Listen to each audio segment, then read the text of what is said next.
I keep saying to people, I'm like, when is this guy going to get it wrong? I'm still a skeptic, but it's been playing out for the last 5 years like poetry at the moment. Yeah.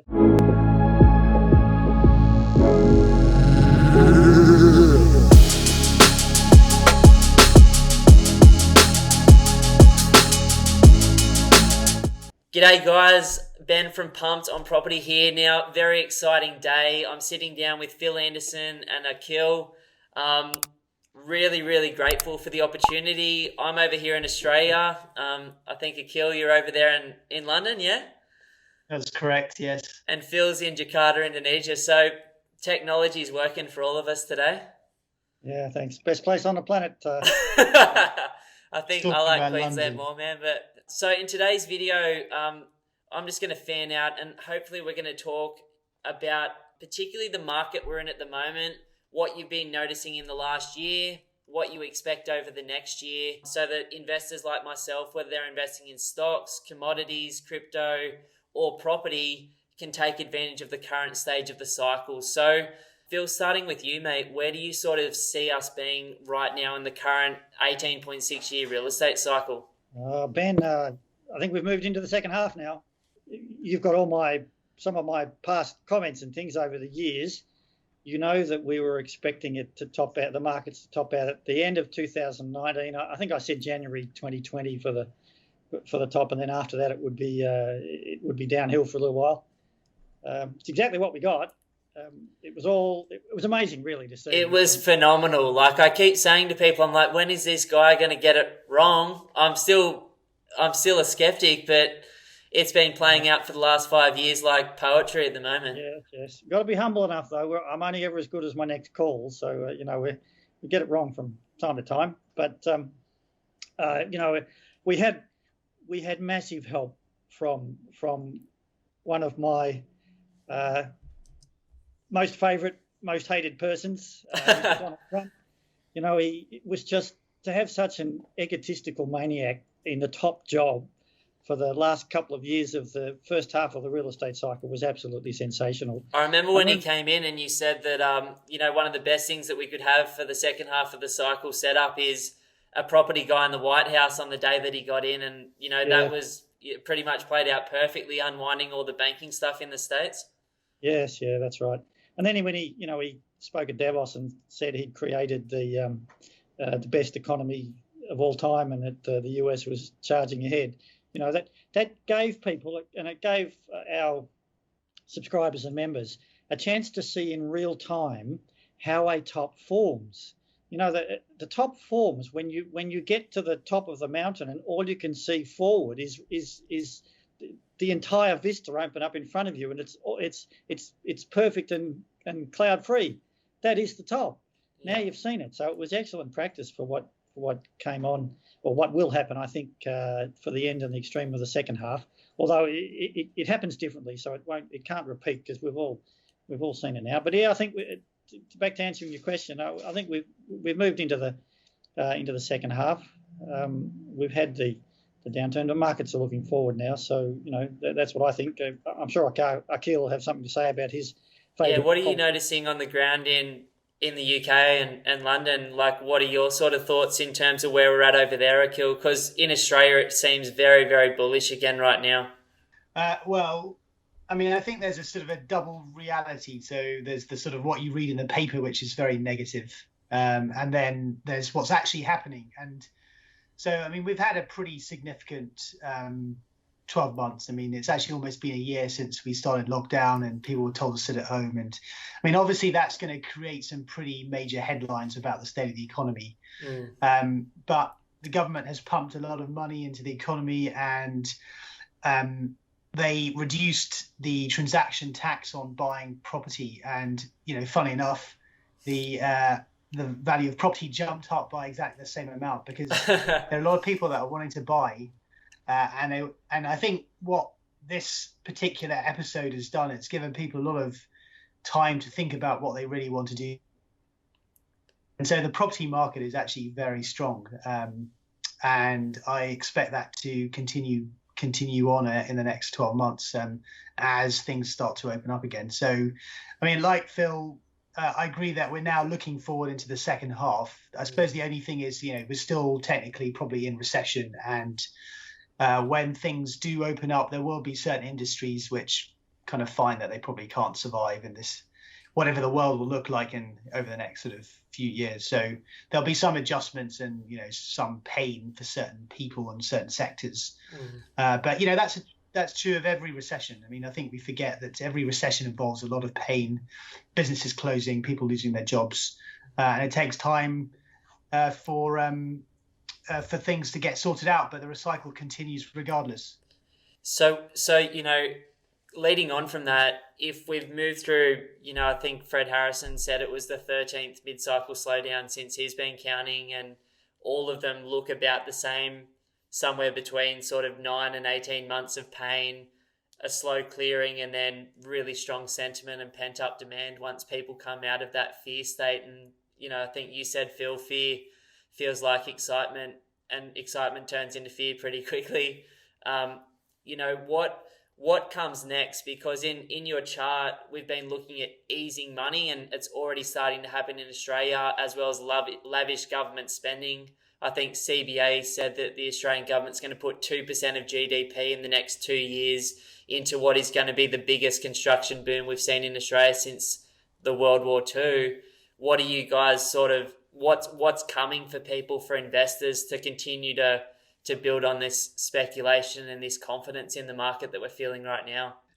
So we're having, about sort of taking my remarks about, things needing to adjust. I mean, I see strong performance along a range of things. So obviously real estate, you mentioned construction boom and so on. I mean, certainly the same thing in the UK and the US have just passed a $1.9 trillion stimulus package.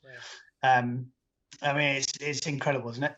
That that every second half of the cycle starts with lavish government spending, and the size of government.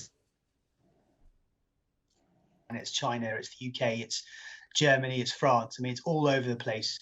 So it's going to create a massive construction boom, a lot of infrastructure. Wherever that goes in, real estate prices will be strong.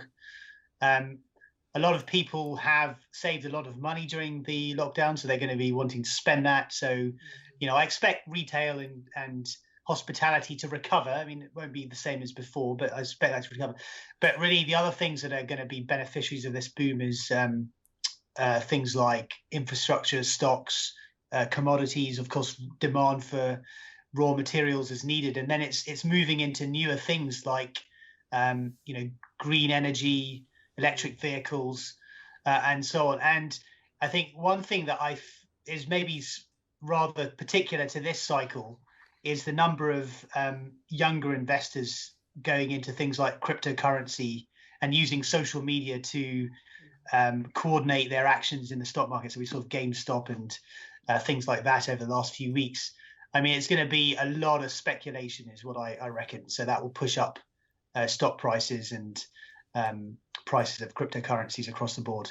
I remember coming down and catching up with you guys in late 2019, and I think Akhil, you were standing on stage and you said that the risk versus the reward for you personally just didn't make sense at that time, and you'd actually taken your money out of the stock market, you were holding in cash, and you were waiting for the decline that you and Phil had predicted years in advance. It's funny, this morning I was talking to my brother and he said that a bunch of his friends had gone rushing into the market from October 2019 to February 2020, like most people do, and you guys call that the winner's curse phase at the top of the cycle. And I don't know, I'm just going to call it the stupidity stage at the mid-cycle point moving forward. But it's kind of one of those interesting things, I suppose, where, you were able to forecast that. You were able, as an investor, to strategically pull money and then repurpose that money. And I'm assuming if you got out before that 40% correction, then rebought at the bottom and have made, almost 100% since then,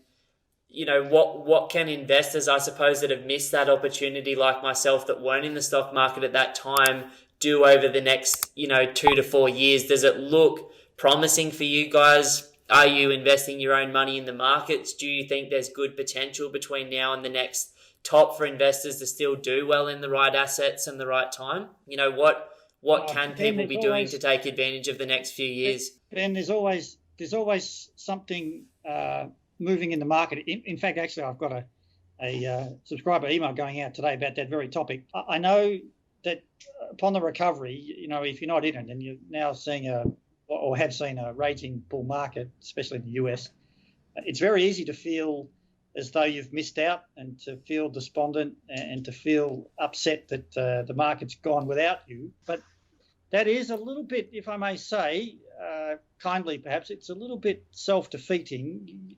In stock markets particularly, you can't allow those emotions and feelings to rise. You can't talk to yourself in a negative fashion. You've got to reword it. And, Ben, you know all about that stuff.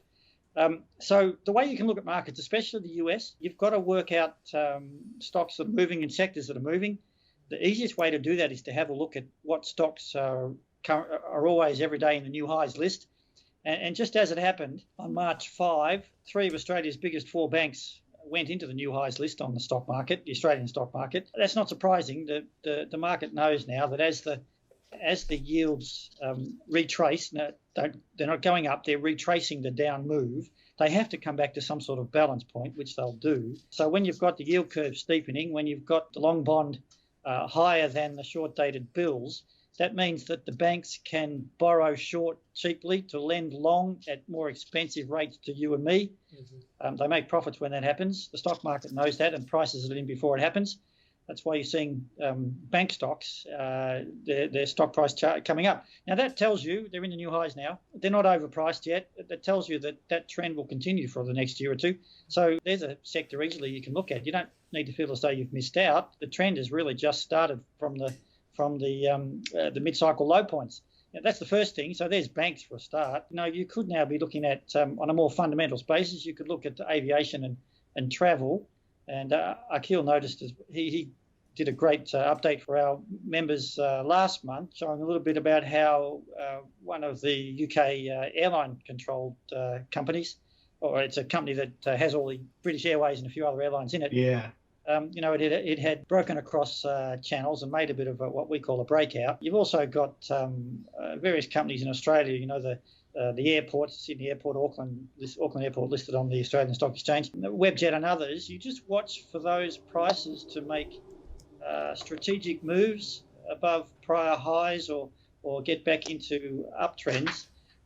So you certainly don't need to feel as though you've missed out. Probably, the worst thing you can do is then let your emotions run right and feel as though you've missed out, and then just buy into a stock that's already done very well, just because you're pissed off or you want to get in.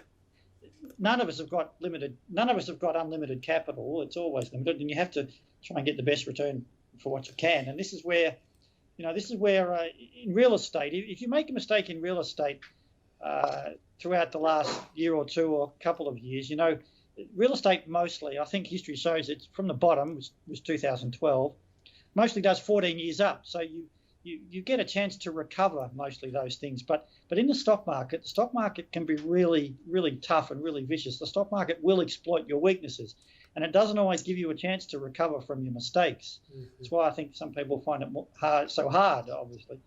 And so you've got to know a little bit about what you're doing. But like I mentioned, you don't need to let your emotions run away with you. There's always something in the stock market moving.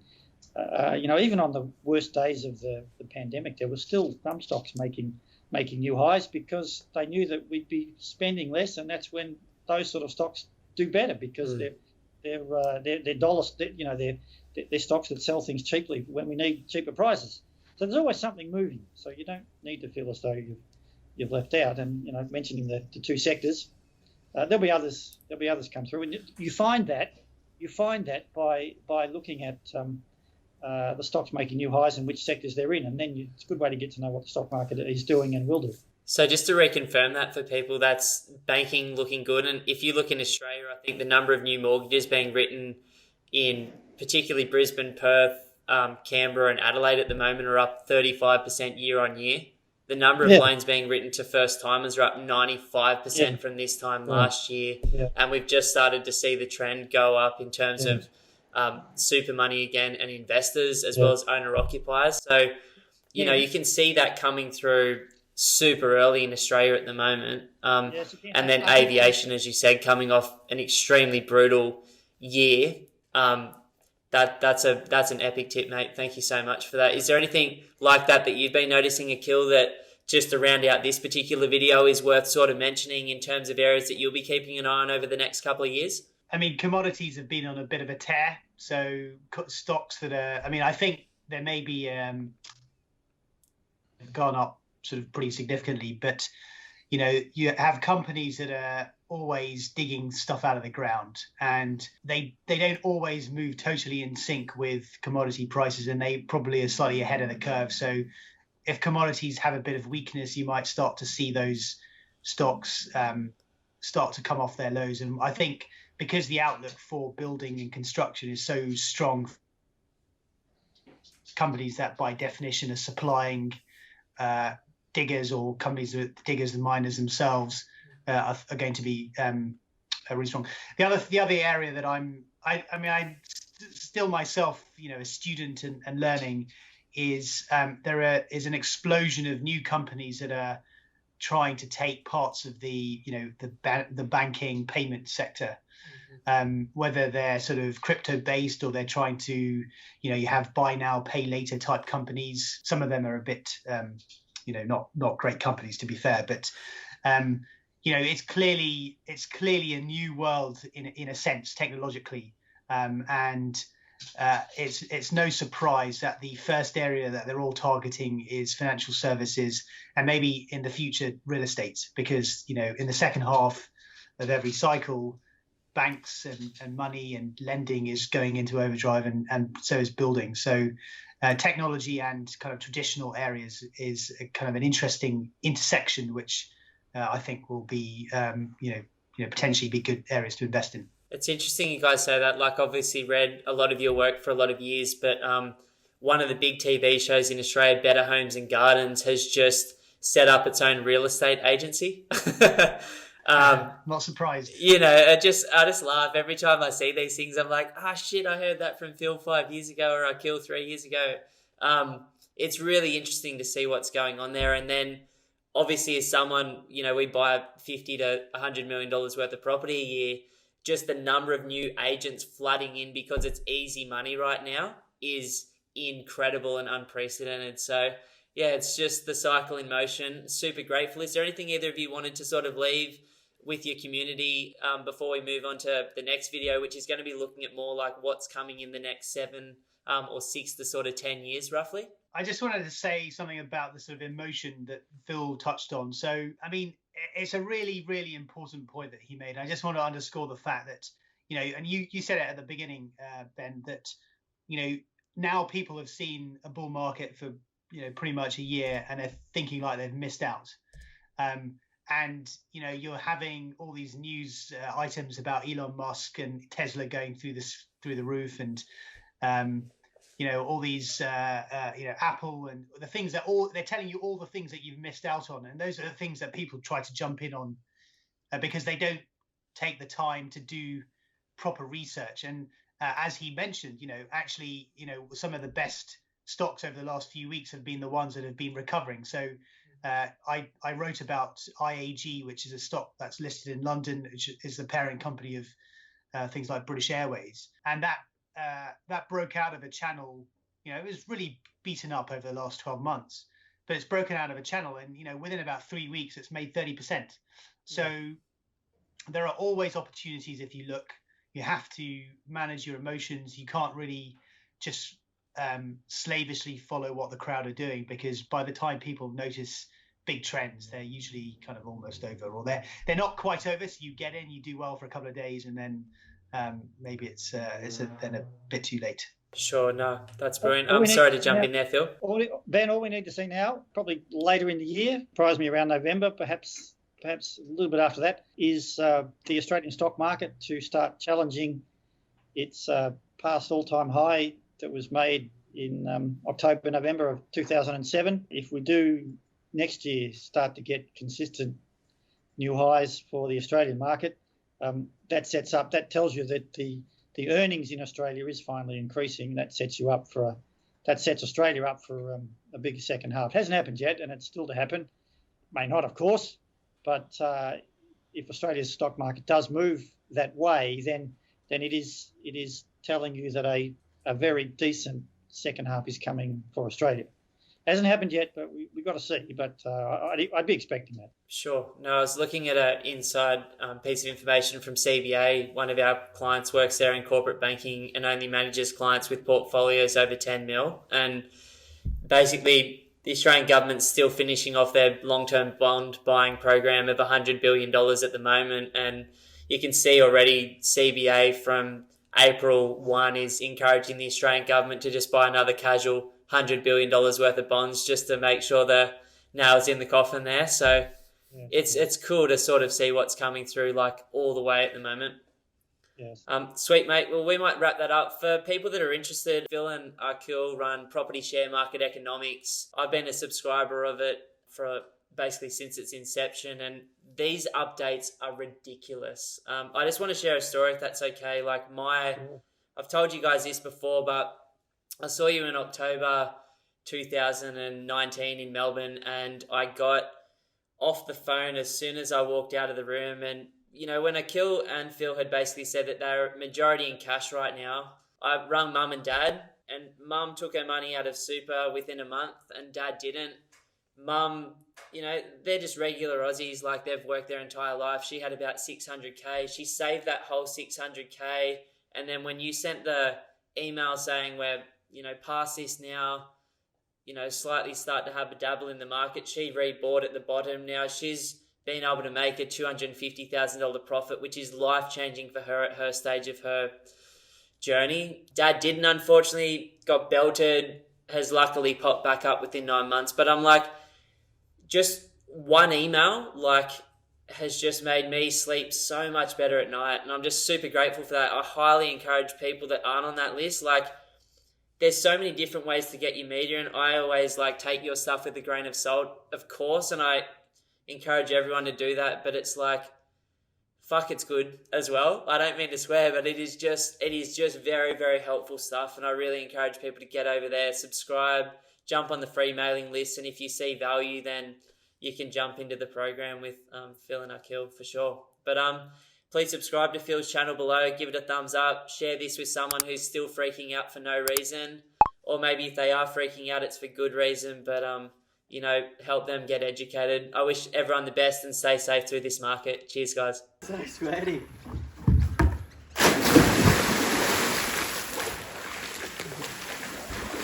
Oh, that's good. Look at that.